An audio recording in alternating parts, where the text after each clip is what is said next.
हिंदी के प्यारे बच्चों, आइए आज हम लोग हिंदी साहित्य का इतिहास पढ़ लिया जाए। हिंदी साहित्य का इतिहास पढ़ लिया जाए और इतिहास में द्विवेदी युग की चर्चा कर लिया जाए कि द्विवेदी युग में कौन-कौन से कवि थे और द्विवेदी युग में किस कवि ने किस नाम से पुकारा है। तो आचार्य रामचंद्र शुक्ल ने द्विवेदी युग को आधुनिक काल का द्वितीय युग द्वितीय उत्थान कहा है। आचार्य रामचंद्र शुक्ल ने द्विवेदी युग को आधुनिक काल का द्वितीय युग या द्वितीय उत्थान कहा है। जबकि डॉक्टर नागेंद्र ने द्विवेदी युग को जागरण सुधार काल के नाम से पुकारा है। जागरण सुधार किसने? डॉक्टर नागेंद्र ने किस नाम से पुकारा है? जागरण सुधार काल।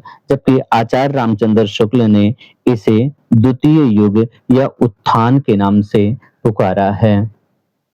द्विवेदी युग में गद्य और पद्य दोनों क्षेत्रों में खड़ी बोली को प्रतिष्ठा मिल चुकी थी।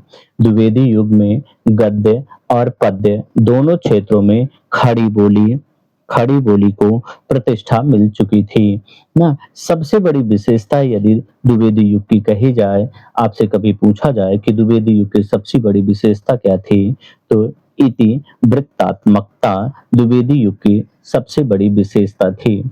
कौन सी? इति वृत्तात्मकता। इस वीडियो के अंत में आपको एक ऐसी ट्रिक बताएंगे जिसमें संपूर्ण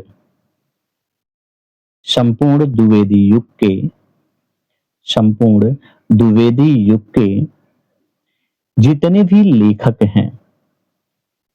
भी लेखक एवं कवि हैं, सभी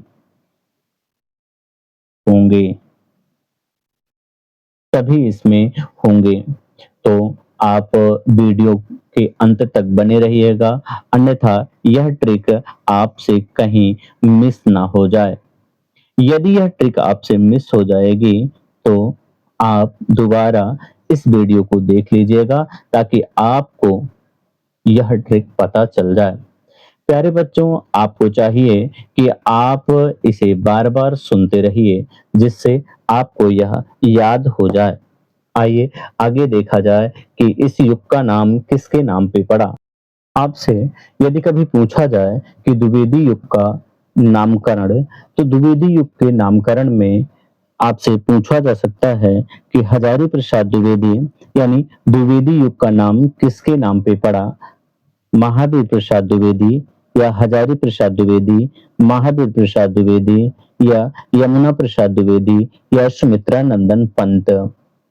तो किसके नाम पे पड़ा था? यदि आपसे कभी पूछ लिया जाए तो इनमें महावीर प्रसाद द्विवेदी के नाम से ही इस युग का नाम द्विवेदी युग पड़ा था।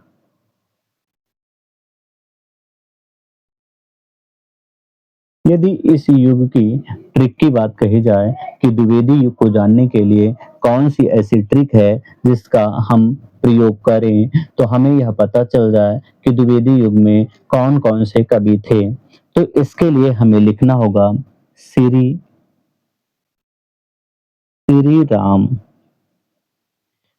राम हरि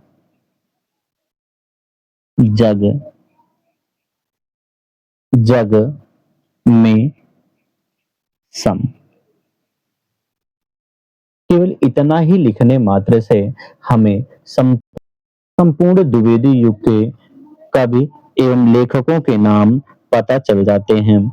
आइए एक एक का देखा जाए कि किन से क्या होगा द्विवेदी युग के लेखकों के नाम। यह ट्रिक आपको सिर्फ आपकी अपनी YouTube चैनल पे ही मिलने वाली है, अन्य किसी चैनल पर आपको मिलने वाली नहीं है।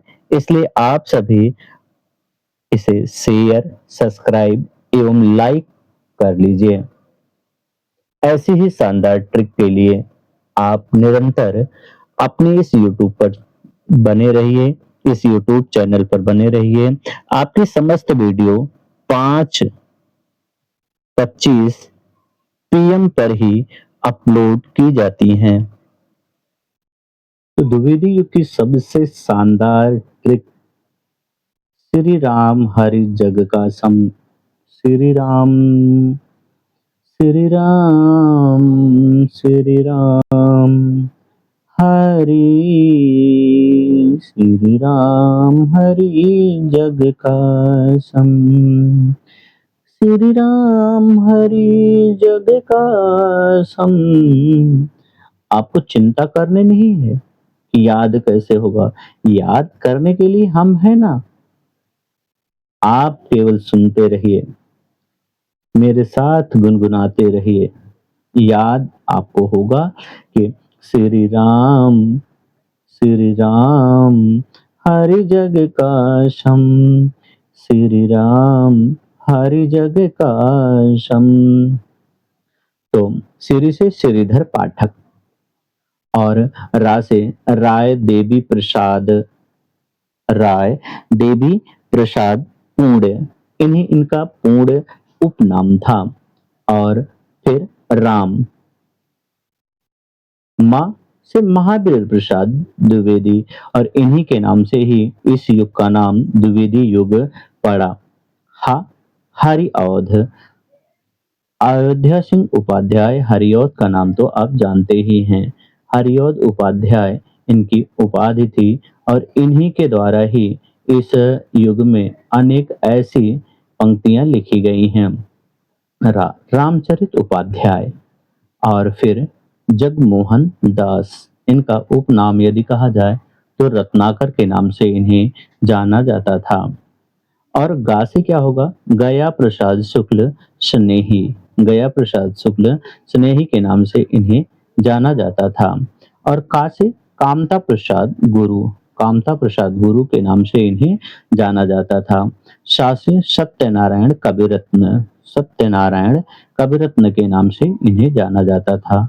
और माँ से यहाँ पे दो हो जाएंगे, एक मुकुटधर पांडे और दूसरे मैथिली शरण गुप्त। मुकुटधर पांडे ने ही इसे छायावाद, अगले युग का नाम छायावाद दिया था। तो ये आप स्क्रीनशॉट कर लीजिए, आप अपने मित्रों को भी शेयर कर दीजिए ताकि उन्हें भी यह द्विवेदी युग की जो पूर्ण कवियों की ट्रिक है वह उन्हें प्राप्त हो सके। इनमें से कुछ ऐसे भी कवि थे जो अगले छायावाद में भी अपना संबंध रखते थे, जैसे मुकुटधर पांडे, मैथिली शरण गुप्त। वैसे कहा जाए तो द्विवेदी युग 1900 से 1918 तक 1918 ईस्वी तक विद्यमान था। इसके बाद के युग को छायावाद, इसके बाद के युग को यहाँ बाद लिख लिया जाए, बाद के युग बाद के युग को छायावाद छायावाद के नाम से जाना गया है।